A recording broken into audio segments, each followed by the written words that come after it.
पूरे नहीं देते तुम्हें, carton of human resources department. That means अगर हम ह्यूमन रिसोर्स डिपार्टमेंट में इवैल्यूएशन करते हैं तो वो किस तरह से होता है। Human resource management has replace the traditional concept of labour welfare and personal management. तो दैट मीन्स पहले क्या होता था कि आपके जो भी वर्कर्स हैं, लेबर हैं, उनकी एक सोसाइटी बनती थी, वेलफेयर सोसाइटी जिसको बोलते हैं, और उनको किस तरह से मैनेज किया जाता है उसके लिए काम किया जाता था। आपके ऑर्गेनाइजेशन के अंदर, कंपनी के अंदर आपकी यूनियन होती थी उनके ऑर्गेनाइजेशन के लिए, उनके वेलफेयर के लिए।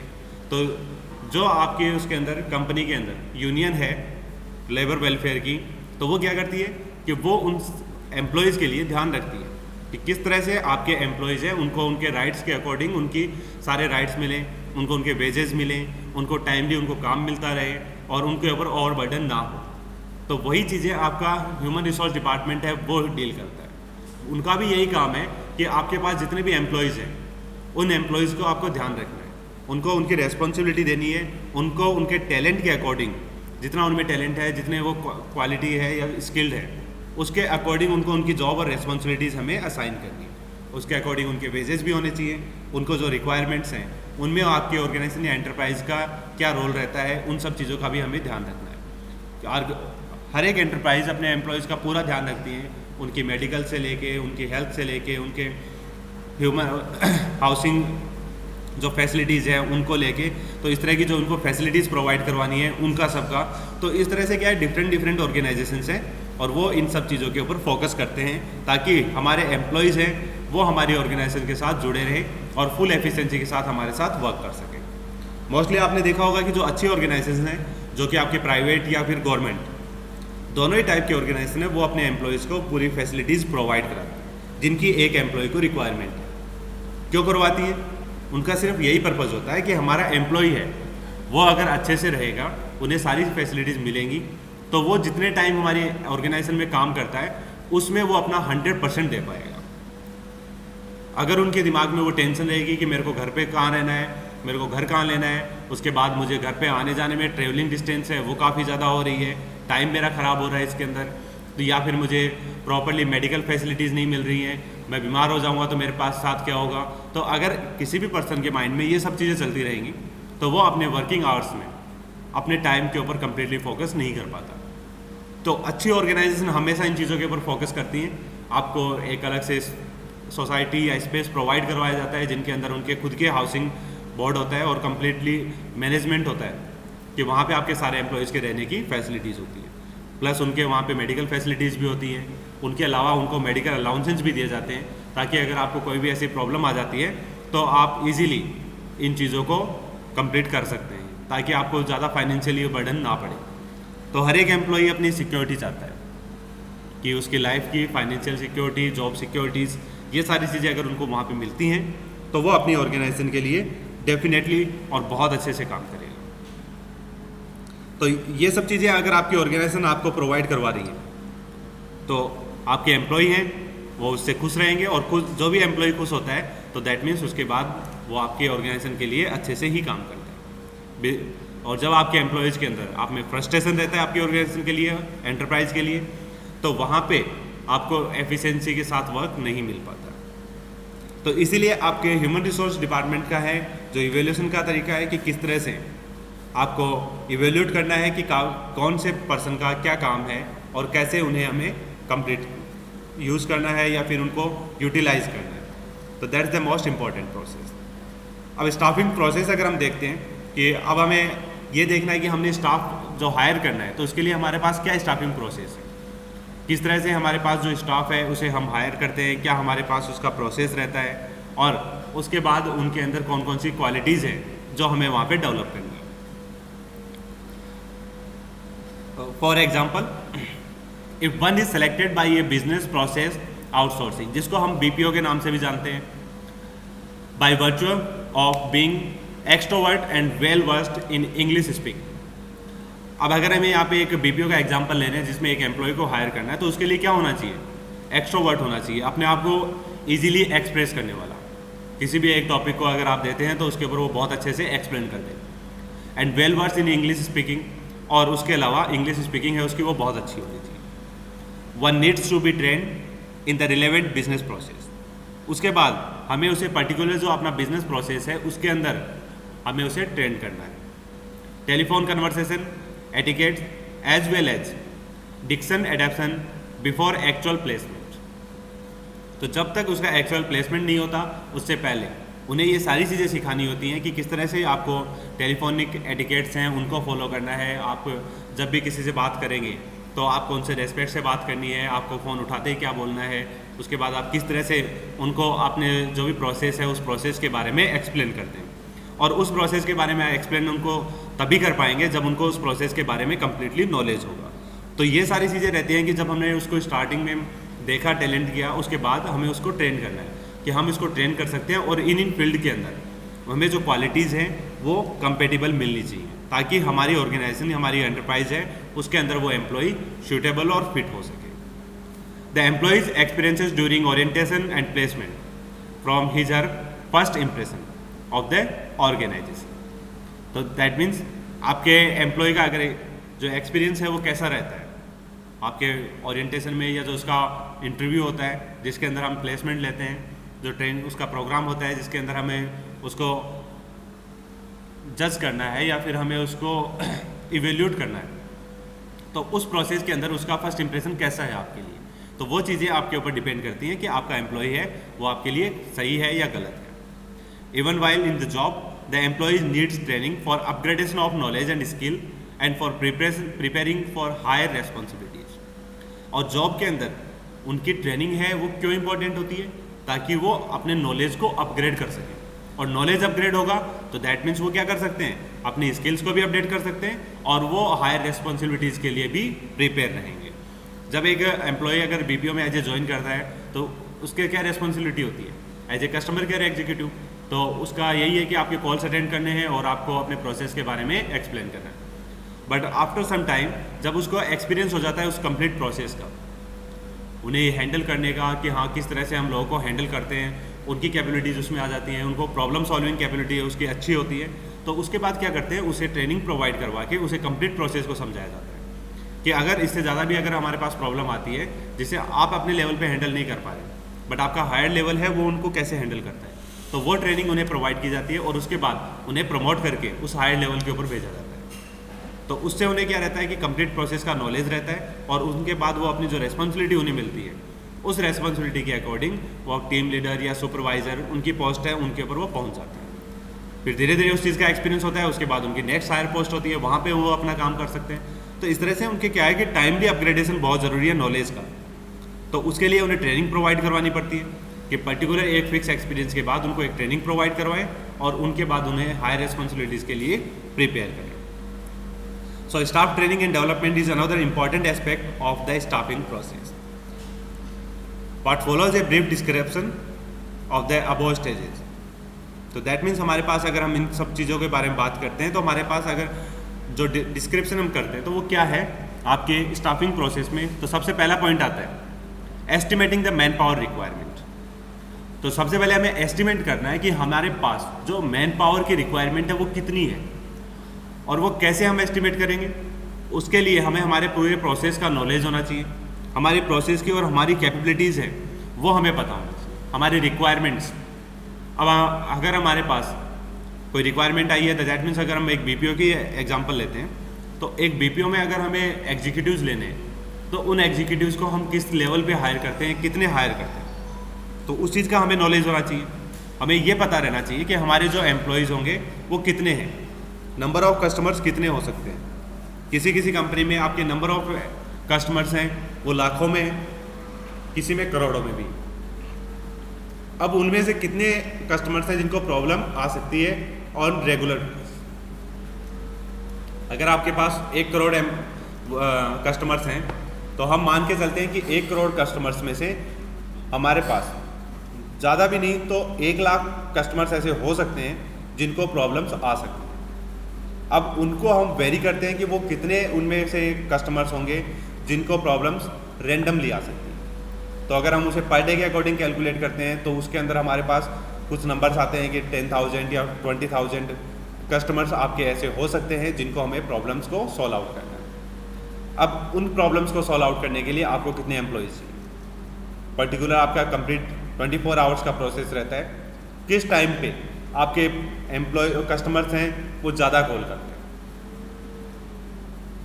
उस टाइम के अकॉर्डिंग आपको अपनी शिफ्ट के अकॉर्डिंग अपने एम्प्लॉयज़ हैं उनकी क्वांटिटी इंक्रीज़ करनी होती है। और जिस टाइम प्रॉब्लम कम आती है, जैसे नाइट जो शिफ्ट होती है, नाइट शिफ्ट में बहुत कम लोग होते हैं जो कॉल करते हैं, और नाइट शिफ्ट में भी अगर कॉलिंग होती है तो वो आपकी 10 to 12 तक कंप्लीट हो जाती है। उसके बाद का आपका जो प्रोसेस रहता है उसके अंदर बहुत कम कॉल्स होते हैं जो कि कस्टमर केयर में किए जाते हैं। तो इस तरह से आपके अलग अलग एक टाइम जोन के अकॉर्डिंग वहाँ पे आपका टाइम, आपके एम्प्लॉयज़, आपके रिक्वायरमेंट, ये सारी चीज़ें आपकी वहाँ पे एनालिसिस की जाती है आपके कंप्लीट प्रोसेस को देखने के बाद। तो ये तो एक बड़ी ऑर्गेनाइजेशन के लिए। अगर छोटी ऑर्गेनाइजेशन है जिसने स्टार्टिंग किया है तो उन्हें अब पता रहता है कि हाँ हमने अभी मार्केट में स्टार्ट किया है, हमारे पास कम एम्प्लॉयज़ हैं, हमारे पास कस्टमर भी कम है, तो अगर हमें रिक्वायरमेंट है तो कितनी रिक्वायरमेंट है, 1 एम्प्लॉय की या 2 एम्प्लॉय की या 5 एम्प्लॉयज़ की। तो उनके अकॉर्डिंग जो हमारी रिक्वायरमेंट्स हैं एम्प्लॉयज़ की, वो रिक्वायरमेंट हमें वहाँ पे एस्टिमेट करनी होती है और उनके अकॉर्डिंग हम वहाँ पे उसके बाद अपना प्रोसेस स्टार्ट करते हैं। तो सबसे पहला प्रोसेस तो हमारा रहता है estimating the man power requirement. हमें मैन पावर की जितनी रिक्वायरमेंट है उस रिक्वायरमेंट को हमें वहाँ पे आइडेंटिफाई करना है। सेकंड प्रोसेस आपका आता है रिक्रूटमेंट। अब रिक्रूटमेंट प्रोसेस क्या रहेगा कि आपने जो रिक्वायरमेंट, आपके पास जो रिक्वायरमेंट आई है मैन पावर की, एस्टिमेट किया आपने, तो उसके अकॉर्डिंग आपको रिक्रूटमेंट करना है। अब रिक्रूटमेंट आप कैसे कर सकते हो, तो रिक्रूटमेंट कैसे कर सकते हो, रिक्रूटमेंट प्रोसेस क्या होता है। तो रिक्रूटमेंट में be defined as the process of searching for prospective employees and stimulating them to apply for job in the organization। तो दैट मीन्स आपके रिक्रूटमेंट प्रोसेस क्या है कि आपको डिफाइन करना है एक प्रोसेस ऑफ सर्चिंग कि किस तरह से हमें सर्च करना है एम्प्लॉयज़ को जो कि आपके जॉब के लिए सूटेबल है। दूसरा, उन्हें आपको समझाना, मतलब बताना है, या फिर उन्हें आपको इस तरह से एक इमोशनली या मेंटली मोटिवेट करना है कि वो आपकी जॉब के लिए अप्लाई कर सकें। The information generated in the process of writing the job description and the candidate profile may be used for developing the situation vacant advertisement। तो that means वहाँ पे जो आपका जॉब डिस्क्रिप्शन है वो चीज़ें लिखते हैं आप प्रोसेस करते हैं कंप्लीट, तो वहाँ पे आप क्या करते हैं कि सिचुएशंस वैकेंट या आपकी रिक्वायरमेंट्स या जॉब रिक्वायरमेंट्स, इस तरह से आप एक एडवर्टाइजमेंट देते हैं जिनके अंदर आपकी ये चीज़ें लिखी हुई होती हैं कि आपके एक्चुअल में हमें रिक्वायरमेंट किस चीज़ की है, हमारे पास जो एम्प्लॉय होंगे उनके अंदर कौन सी स्किल होनी चाहिए, तो वो चीज़ें आप वहाँ पे एक्सप्लेन करेंगे। द एडवर्टाइजमेंट में be displayed on the factory office gate. अलग अलग मेथड्स हैं आपके एडवर्टाइजमेंट के, कहाँ कहाँ आप एडवर्टाइजमेंट कर सकते हैं। आपने अगर इंडस्ट्रियल एरिया में देखा होगा तो वहाँ पे इंडस्ट्री के गेट के ऊपर एक बड़ा सा बैनर लगा हुआ होता है, या फिर आपके प्रिंटआउट्स लगे हुए हो सकते हैं जहाँ पे लिखा हुआ होता है लेबर रिक्वायर्ड, एम्प्लॉयज़ रिक्वायर्ड, तो वहाँ पे वो लिख के और गेट के ऊपर लगा सकते हैं, फैक्ट्री ऑफिस गेट। और else it may be got published in print media. Print media that means newspaper. तो न्यूज़पेपर हैं उनके अंदर भी आपके वो एडवर्टाइजमेंट दे सकते हैं। और प्लेस्ड इन इलेक्ट्रॉनिक मीडिया, या फिर इलेक्ट्रॉनिक मीडिया क्या है आपका, आपके सोशल मीडिया या फिर आपकी वेबसाइट्स या फिर आपके ईमेल्स। तो इनके अकॉर्डिंग अलग अलग आपकी डिफरेंट वेबसाइट्स हैं जो कि एम्प्लॉयमेंट वेबसाइट्स हैं, उनके ऊपर आप वहाँ पे हाईलाइट कर सकते हो, जैसे naukri.com हो गई, monster.com है। तो उन चीज़ों में क्या रहता है कि वो आपके एक प्लेटफॉर्म है जो कि आपको जॉब प्रोवाइड करवाता है। और वो जॉब प्रोवाइड कैसे करवाते हैं, क्योंकि वहाँ पे जो एम्प्लॉयर है वो अपनी रिक्वायरमेंट पोस्ट करते हैं, और वो अपनी रिक्वायरमेंट पोस्ट करते हैं उनके अकॉर्डिंग जो भी एम्प्लॉयज़ हैं जिनको रिक्वायरमेंट जॉब सीकर्स हैं वो अपनी जॉब के अकॉर्डिंग वहाँ पे अप्लाई करते हैं। तो इस तरह से आपके वो इलेक्ट्रॉनिक मीडिया के ऊपर भी अप्लाई कर सकते हैं। This step involve locating the potential candidate और determining the sources of potential candidates. तो ये जो स्टेप आपकी वो ये लोकेट करती है कि आपके पोटेंशियल कैंडिडेट कौन से हैं या फिर उनको कॉन्टेक्ट कैसे करें। In fact there are a large number of recruitment avenues available to a firm which would be discuss later. तो अलग अलग आपके जो प्रोसेस हैं उनको हम आगे और डिस्कस करते हैं कि कैसे कैसे आपके कौन कौन से प्रोसेस हैं जिनके थ्रू आप इन चीज़ों को आइडेंटिफाई कर सकते हो और आपके अपने प्रोसेस हैं उनके लिए रिक्रूटमेंट आप कर सकते हैं। देन थर्ड प्रोसेस आपका आता है सिलेक्शन। तो selection is the process of choosing from among the pool of the prospective job candidate developed at the stage of requirement.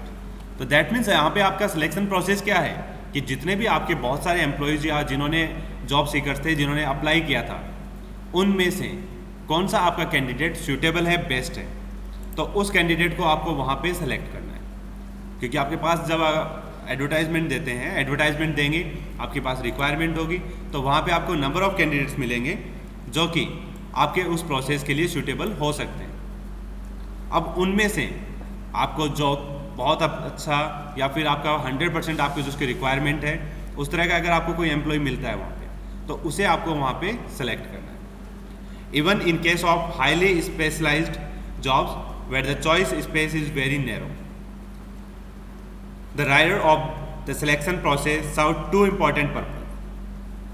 जहाँ पे आपके बहुत ज़्यादा रिक्वायरमेंट्स हैं और आपको वहाँ पे बहुत कम एम्प्लॉयज़ मिलते हैं, तो वहाँ पे आप क्या करते हैं, दो इंपॉर्टेंट पर्पज़ हैं, उनको आप कंप्लीट करते हैं। It ensure that the organisation get the best among the available, तो जो भी आपके पास अवेलेबल होते हैं उनमें से आपको बेस्ट मिले। Second, it enhances the self esteem and prestige of those selected and conveyed to them the seriousness with which the things are done in the organisation.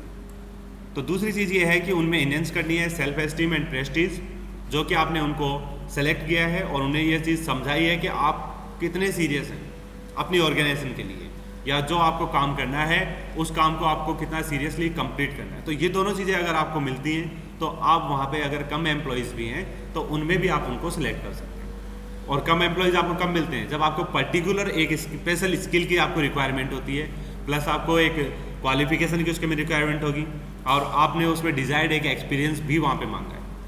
तो उन चीज़ों का अगर हम कॉम्बिनेशन देखते हैं तो ऐसे कॉम्बिनेशन में आपके पास एम्प्लॉयज़ कम होते जाते हैं। अगर आपको 10th पास चाहिए तो आपके पास लाखों एम्प्लॉयज़ मिल जाएंगे, अगर आपको वहाँ पे 12th पास चाहिए तो वो एम्प्लॉय कम होते जाएंगे। देन आप ग्रेजुएशन अगर मांगते हैं तो आपको बहुत मिल जाएंगे, बट आप ग्रेजुएशन इन बीटेक अगर आप मानते हैं टेक्निकली ग्रेजुएट, तो आपके पास वहाँ पे क्वांटिटी कम हो जाएगी। फिर आप कहते हैं कि हमें बीटेक इन मैकेनिकल इंजीनियरिंग चाहिए, तो वहाँ पे आपकी क्वांटिटी और कम हो जाती है। और फिर आप कह सकते हैं कि उसका स्पेशलाइजेशन होना चाहिए प्रोडक्शन इंजीनियरिंग में, या स्पेशलाइजेशन होना चाहिए सीएनसी में, सीएनसी प्रोग्रामिंग में, तो वहाँ पे आपकी क्या हुई, रिक्वायरमेंट आपकी सेम है, रिक्वायरमेंट तो आपको वही की चाहिए, बट वहाँ पे आपके एम्प्लॉयज़ या नंबर ऑफ़ एम्प्लॉयज़ हैं, जॉब सीकर्स हैं, वो और भी कम हो सकते हैं। तो इस तरह से अगर हम अपनी स्पेशलाइजेशन डिफाइन करते हैं कि हमारी रिक्वायरमेंट क्या है, उस रिक्वायरमेंट के अकॉर्डिंग डिपेंड करता है कि अलग अलग आपकी रिक्वायरमेंट है, उन रिक्वायरमेंट्स को फुलफ़िल करने के लिए आपके नंबर ऑफ़ एम्प्लॉयज़ हैं वो कम या ज़्यादा हो सकते हैं। अगर ज़्यादा हैं तो उन्हें हम इजीली उनमें से बेस्ट कैंडिडेट है वो सिलेक्ट कर सकते हैं, बट अगर कम है तो जो कम है उन्हीं में से हमें बेस्ट सेलेक्ट करना है कि ये जो हमें अवेलेबल हैं उनमें से मोस्ट सुटेबल और बेस्ट कैंडिडेट कौन है।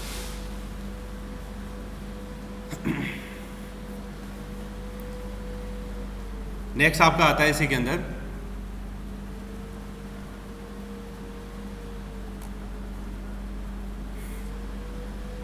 तो नेक्स्ट जो पॉइंट आपका प्लेसमेंट एंड ओरिएंटेशन, वो क्या चीज़ है, placement that means joining a job marks the beginning of socialisation of the employee at the work place.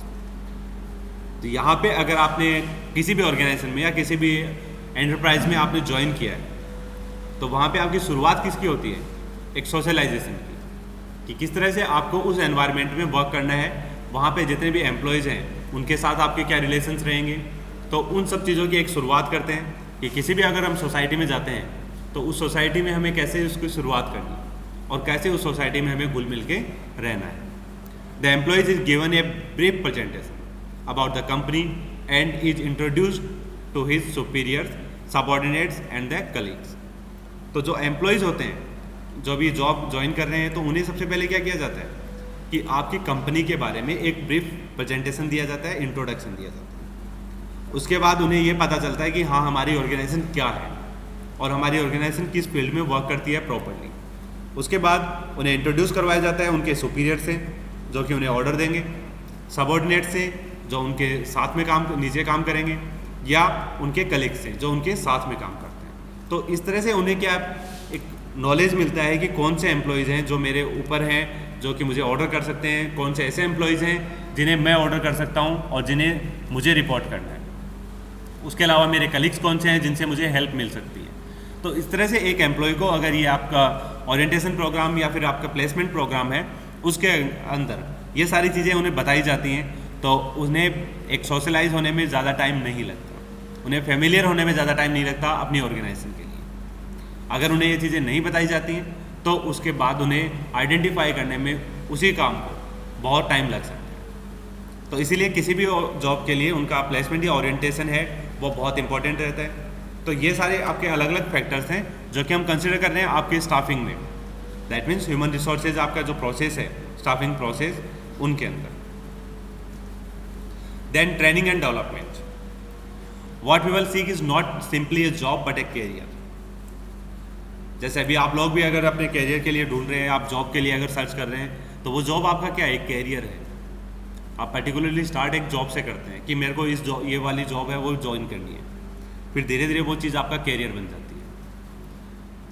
आप सिंपली एक इंडस्ट्री में काम करते हैं, इंडस्ट्री में आपने किसी भी पोजीशन के ऊपर ज्वाइन किया, धीरे धीरे आपने उस चीज़ को नॉलेज लिया और वही नॉलेज और वही जॉब आपका कैरियर बन गया, क्योंकि आपने लाइफ में फिर उसी फील्ड में आगे ग्रोथ करनी है, उसी चीज़ में आप अपने आप को डेवलप करते रहते हैं। तो इसीलिए वो सिंपली एक जॉब नहीं है, वो आपका एक कैरियर है और उसके लिए आपको हमेशा प्रिपेयर रहना है। और उनको प्रिपेयर करने की रिस्पॉन्सिबिलिटी हमारे स्टाफिंग प्रोसेस की या ह्यूमन रिसोर्स डिपार्टमेंट है उनकी रहती है, ताकि आपके जो एम्प्लॉयज़ हैं वो अपने आप को उस चीज़ के अंदर अच्छे से डेवलप कर सकें। Everyone must have the opportunity to rise to the top. सभी के पास ये अपॉर्चुनिटी होनी चाहिए कि वो जिस पोजीशन के ऊपर है उससे ग्रोथ करके और वो टॉप मैनेजमेंट तक या टॉप पोजीशन तक पहुंच सके। The best way to provide such an opportunity is to facilitate employee learning. तो उसके लिए एक ही मेथड है कि एम्प्लॉयज़ को आप लर्निंग प्रोसेस या उनको आपको नॉलेज कैसे देना है। Organisation have whether in-house training center or have forged alliances with training and educational institute to ensure continuing learning of their employees। तो इसके लिए क्या होता है कि बहुत सारे ऑर्गेनाइजेशन हैं वो खुद के ट्रेनिंग सेंटर भी रखते हैं या फिर उनके टाइप्स होते हैं किसी बाहर के एजुकेशनल इंस्टीट्यूट से या ट्रेनिंग इंस्टीट्यूट से, जहाँ पे उनके एम्प्लॉयज़ हैं वो अपनी स्किल्स को डेवलप कर सकते हैं, लर्निंग प्रोसेस को इंक्रीज कर सकते हैं। आपने देखा होगा कि बहुत सारे ऐसे एम्प्लॉयज़ हैं, ऑर्गेनाइजेशन है जिनका टाइप रहता है अलग अलग बेस्ट यूनिवर्सिटीज़ से, और वो क्या करते हैं कि कुछ पर्टिकुलर टाइम के बाद अपने एम्प्लॉयज़ को फ्री करते हैं कि आप लोग इससे हायर एजुकेशन कंप्लीट करके फिर आप आके ज्वाइन कर सकते हैं, और उस पर्टिकुलर ड्यूरेशन के अंदर उनको सैलरी भी प्रोवाइड करवाई जाती है ताकि एम्प्लॉयज़ को ये ना लगे कि हाँ मैं अपनी जॉब खो चुका। तो ऐसी ऑर्गेनाइजेशन में क्या बेनिफिट रहता है कि आपके पास जो आपके एम्प्लॉयज़ हैं, जो आपके ट्रस्टवर्थी एम्प्लॉयज़ हैं, वही एम्प्लॉयज़ आपके हायर पोजीशन के ऊपर पहुंच सकते हैं। उनको नॉलेज लेने के बाद, वो अपने आप को डेवलप करने के बाद और उस पोजीशन के ऊपर आ सकते हैं। और मोस्टली उनको फैसिलिटीज़ें प्रोवाइड करवाई जाती हैं, तो हमेशा कभी नहीं होता कि आपके 100% एम्प्लॉय उस चीज़ के लिए प्रिपेयर रहते हैं। उनमें से कुछ बेस्ट कैंडिडेट्स ही होंगे जो कि उन चीज़ों को अडॉप्ट करें और उन्हें अवेल करने के बाद वो अपने आप को डेवलप करते हैं। उन्हें डेवलप करने के बाद आपको हायर पोजीशन के ऊपर उन्हीं में से किसी को सिलेक्ट करना होता है। तो आपके पास बहुत कम और बेस्ट कैंडिडेट्स ही अवेलेबल होते हैं उन पोजीशंस के लिए। तो आपके पास भी प्रॉब्लम नहीं होती कि हमें सभी को हायर कैसे मैनेजमेंट में हायर पोजीशन के ऊपर प्रमोट करना है, और हमें अगर प्रमोट करने के लिए या हमारे पास हायर पोजीशन के लिए रिक्वायरमेंट है तो वो कहाँ से आएंगी। तो दोनों चीज़ें वहाँ से कंप्लीट हो जाती हैं। Then number 6 process is the performance appraisal. Performance appraisal is also important for the organization because after the employees have undergone a period of training and they have been on the job for some time, there is a need to evaluate their performance। जब वो काम कर रहे हैं तो उनकी performance है, उन्हें भी इवेल्यूएट करना हमारे लिए इंपॉर्टेंट हो जाता है। All organizations have some formal or informal means of appraising their employees' performance। Performance appraisal means evaluating an employee's current and or past performance as against certain predetermined standards। तो that means आपको क्या करना है कि आपने जो process अपना बना रखा है उस प्रोसेस के अकॉर्डिंग आपके जो एम्प्लॉयज़ काम कर रहे हैं उन एम्प्लॉयज़ को इवेल्यूएट करना है कि अब वो अपना काम है, वो अपनी परफॉर्मेंस है, वो कितनी अच्छी दे पा रहे हैं। कोई अपना काम है वो कम्प्लीटली टाइमली हमेशा कंप्लीट करता है, और कोई एम्प्लॉयज़ हो सकता है जो अपना काम है उसके अंदर हमेशा कम्प्लीटली 100% नहीं दे पा रहा। तो आपको आइडेंटिफाई करना है कि कौन से आपके एम्प्लॉय बेटर हैं और कौन से आपके एम्प्लॉयज़ बेस्ट हैं।